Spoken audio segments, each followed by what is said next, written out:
یہ بنیادی چیزیں ہیں جو میرا خیال ہے کہ ابھی ہمارے تاجر بھائی جو ہیں وہ اس چیز کو ایکسیپٹ کرنے کو تیار نہیں ہیں۔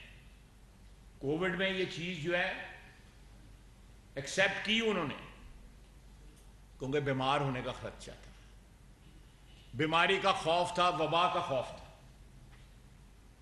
میں سمجھتا ہوں کہ حکومت بھی جو ہے پوری ول کے ساتھ اس چیز کا نفاذ کرے اور ہمارے تاجر بھائی جو ہیں اس کو ایکسیپٹ کریں۔ اس سے عام آدمی کو فائدہ ہوگا، عام آدمی کو بجلی میں سستے ملنے میں کی ممکنات میں آ جائے گی بات جو ہے، تیل کا ایکسپینس جو ہے ہمارا کم ہوگا۔ ہمیں یہاں پہ سولر بجلی جو ہے وہ انٹروڈیوس کرنی ہوگی۔ میں تھوڑا سا موضوع سے ہٹنا نہیں چاہتا، لیکن مہنگائی جو ہے جو انلیش ہو رہی ہے، جو قابو سے باہر ہو رہی ہے، تیل کی قیمتوں کی وجہ سے، بجلی کی قیمتوں کی وجہ سے، گیس کی قیمتوں کی وجہ سے، اس کو ہمیں انٹرنلی جو ہے کفایت شاری سے ہم روک سکتے ہیں۔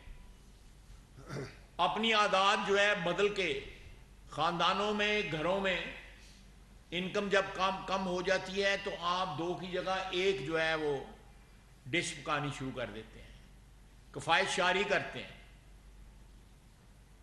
لیکن نیشنل لیول کے اوپر، قومی سطح کے اوپر ہماری نہ حکومتوں نے اس چیز کو انٹروڈیوس کرنے کی کاوش کی، اور نہ جو ہے جو متعلقہ طبقات ہیں انہوں نے کوشش کی کہ کفایت شاری کریں، پانی کی کفایت شاری، بجلی کی کفایت شاری، تیل کی کفایت شاری۔ ہمارے پاس پانی بھی موجود ہے، لیکن جس طرح پانی کا ہم استعمال کرتے ہیں وہ بھی ضیاء کے زمرے میں آتا ہے، تیل کا استعمال کرتے ہیں وہ بھی ضیاء کے زمرے میں آتا ہے، گیس کا استعمال جس طرح ہوتا ہے کہ سویرے ایک تیلیے نال چولہا جلایا، اس کے بعد ساری رات ہی جلتا رہا، بند نہیں کیا۔ تو اس طرح یہ ایک اجتماعی کوشش کرنی پڑنی ہے ہمیں موجودہ حالات کو فیس کرنے کے لیے۔ حکومت اپنی ذمہ داری سے پوری طرح عہدہ برا ہوگی انشاءاللہ تعالی۔ حکومت جو ہے وہ بالکل عوام کو پروٹیکٹ کرنے کے لیے، عوام کا تحفظ پرووائڈ کرنے کے لیے، معاشی تحفظ پرووائڈ کرنے کے لیے اپنی پوری کاوش کرے گی۔ لیکن ہمیں اس کے ساتھ ساتھ جو ہمارے ایسے طبقات ہیں جو کنٹریبیوٹ کر کے اس جنگ کو، جو مہنگائی کے خلاف ہم لڑ رہے ہیں، اس کو افیکٹو بنا سکتے ہیں، میری ان سے صدا ہے، ہاتھ جوڑ کے صدا ہے کہ کفایت شاری کی طرف جائیں۔ اس وقت کفایت شاری واحد، جب وسائل کم ہوتے ہیں تو خاندان بھی، افراد بھی، وہ اپنے اخراجات کم کرتے ہیں، اپنی عادات تبدیل کرتے ہیں۔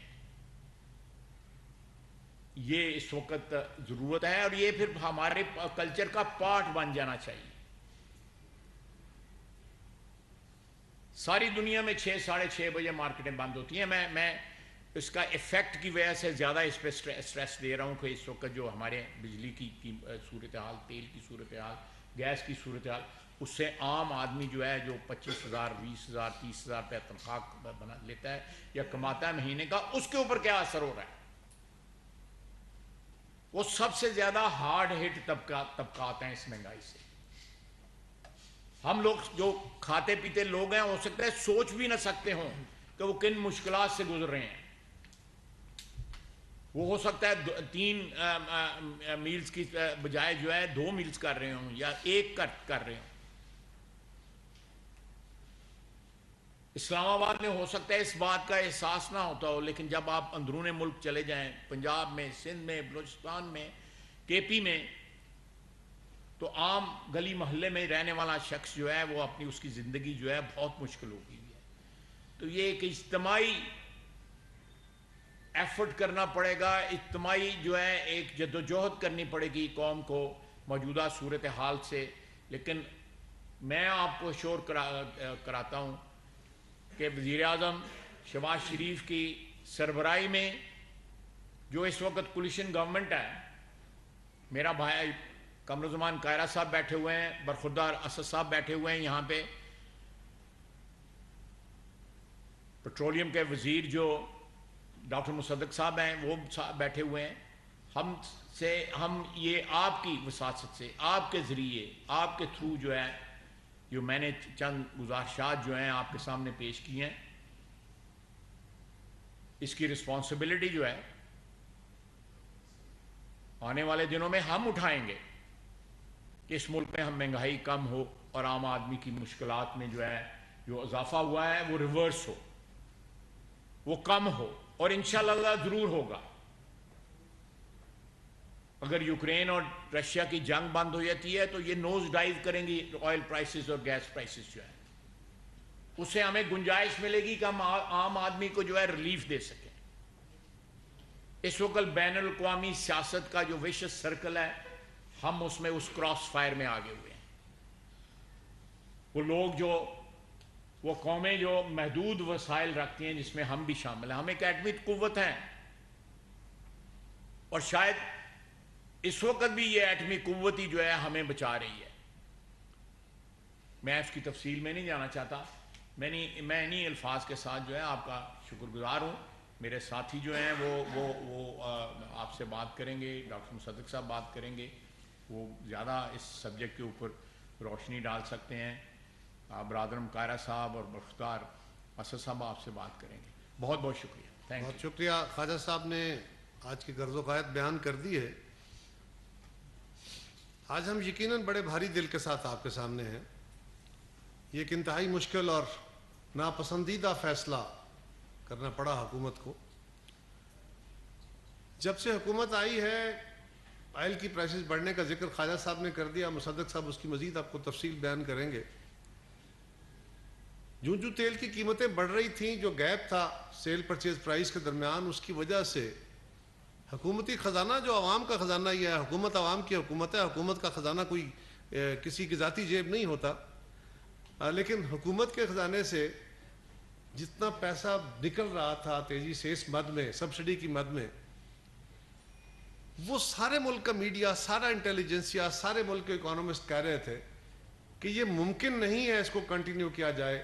لہٰذا گورنمنٹ جلد فیصلے کیوں نہیں کر رہی, کیوں جلد فیصلے نہیں کیے جاتے, کیوں اس بلیڈنگ کو روکا نہیں جاتا, کیوں اس عمل کو, ڈکلائن کے عمل کو روکا نہیں جا رہا؟ کیونکہ اس کے نتائج بڑے خوفناک تھے. اگر پاکستان یہ سبسڈی جاری رکھتا ہے اور ہم وسائل فراہم نہیں کر سکتے, یا تو ریسورس جنریٹ ہو جائیں, فوری طور پہ نہیں ہو سکتے, تو اس کے نتیجے میں آپ کو ڈیفالٹ کی طرف جانا پڑتا ہے, آپ نادہندگی کی صورت بن جاتی ہے, اور ڈیفالٹ بڑی خوفناک لائن ہے. لہذا یہ بھی ریزسٹنس رہی کہ کس طرح جتنا ممکن تھا اس پہ معاملے کو پینڈ کیا جائے, ڈیلے کیا جائے, کچھ نہ کچھ کشن رکھا جائے عوام کے لیے. اور پھر جب گورنمنٹ نے مشکل میں یہ فیصلے کیے تو ہم مشکور ہیں کہ لوگوں نے بھاری دل کے ساتھ, بڑی تکلیف دہ صورتحال کے ساتھ احتجاج کرتے ہوئے بھی ان چیزوں کو, ان فیصلوں کو قبول کیا ہے. یہ ایک ذمہ داری کی علامت ہے, اور باتیں کرنے سے لوگوں کے پیٹ نہیں بھر سکتے, یہ بات بالکل درست ہے.